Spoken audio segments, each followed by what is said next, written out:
More elastic. Less elastic. You can't jack up the price if there No, are no, no, no. substitutes. Or do I have it backwards? Elasticity is if your curve is perfectly inelastic, right? Your demand curve, you have no substitutes. It's insulin, you gotta buy it. So you can jack the price up to $1 billion. I had it backwards. So Right. it become more elastic. This is infinite substitutes. Remember, this is what you had yesterday. Who would pay economic rent for this good? No one, because no one needs it. And there's infinite substitutes. So this is elastic demand.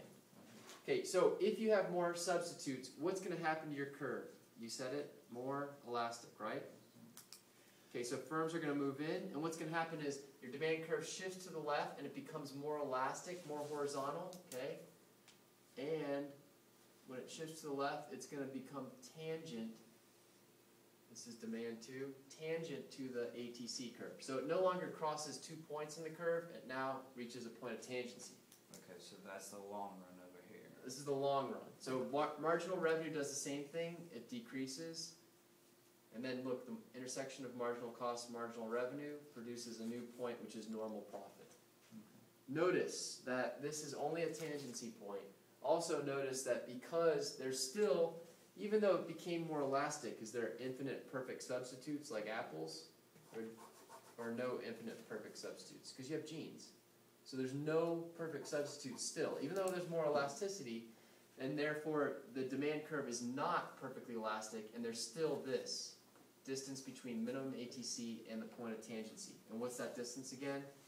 It's excess capacity.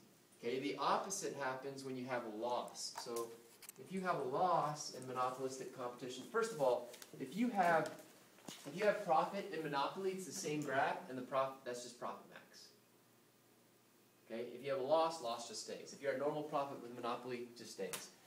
And then over here, when you have monopolistic competition and a loss.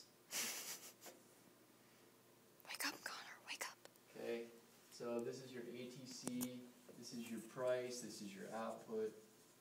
I mean, not price, cost. Video notes. Wake up, Connor. And then you go up to your intersection of Don't demand, go sleep.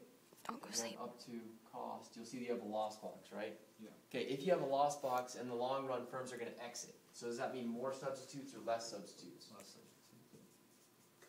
And then what does that mean? Curve becomes more elastic or less elastic? Yes. Does it become inelastic or does it become more elastic? Inelastic.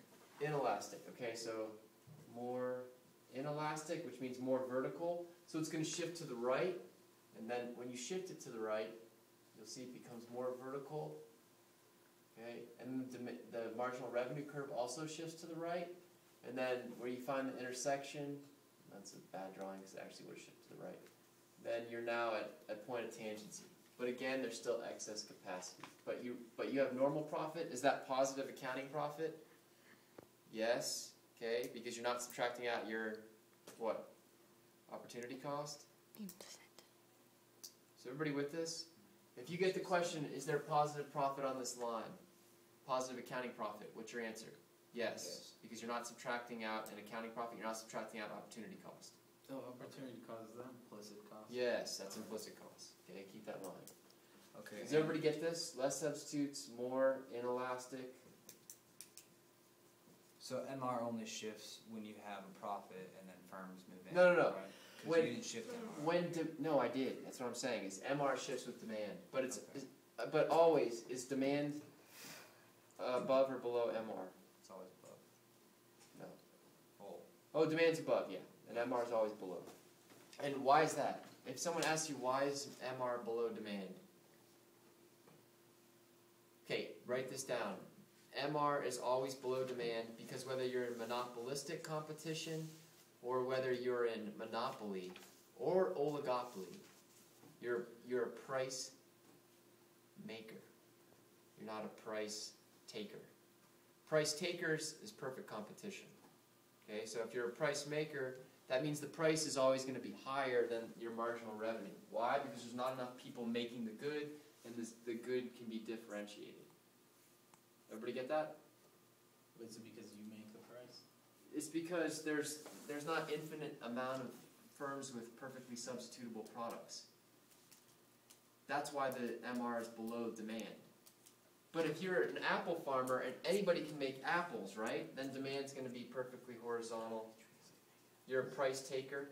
Remember, whatever the market sets the price at over here, okay, transfers over to you, and then there's infinite substitutes. So if you don't supply at that price, there's literally infinite amount of apple farmers that will supply an apple for 50 cents or $1. But even if it's just a little bit inelastic, then that means that there aren't enough firms to provide Right. products that the public demands. Yes, and here's something else you should know. You never get to, in a price, what were you doing? Did you get that? I don't know. Mr. Sher making No, the she face? went- No, I missed it. I was following the dog. Okay, so, Dougie. here's the deal. With any firm but perfect competition, you never get to allocative efficiency. I want you to write that down too. So with monopolistic competition, with oligopoly, with monopoly, you never reach a point where demand equals, and you'll learn this, marginal cost. Marginal cost is supply. Marginal cost above average variable cost is deriving supply. You guys are all good with that, right? Marginal cost, did I explain that? Explain it again for the video. Okay, your marginal cost curve represents your supply because, remember, it's the cost of production per unit, alright? And why above average variable cost? Because above average variable cost is where you're producing at a loss, which is less than your fixed cost. So this portion of your MC curve equals your supply curve. Now when you throw in your demand curve, okay, this is MR, and you throw in your demand curve intersection with marginal supply over here is your allocated efficiency. It's the same thing as this, where demand equals supply in a regular market graph. Okay, with perfect competition, you reach it. Why do you reach it? Take a look at the graph. Hey, get back here, mischief maker. Okay, look at perfect competition. You got ATC, right?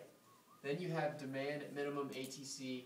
Demand equals MR equals AR equals P, right? Then you have marginal cost. I just told you marginal cost is the same thing as supply, right?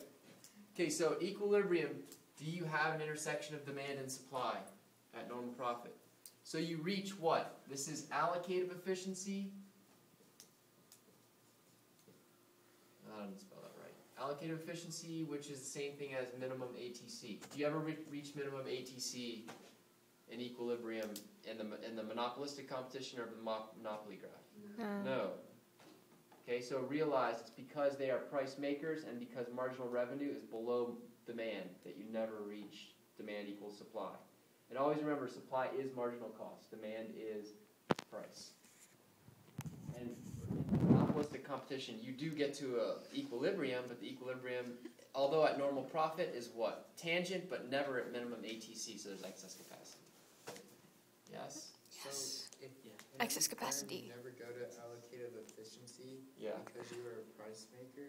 What do you mean by Okay, allocated efficiency, social optimum. You're going to hear that same phrase. When you hear in the FRQ social optimum, it's the same thing as allocated efficiency. So when they ask you, hey, locate social optimum or locate allocated efficiency, it's where demand intersects MC. In this graph, this is where demand intersects MC. But where's your profit max going to be?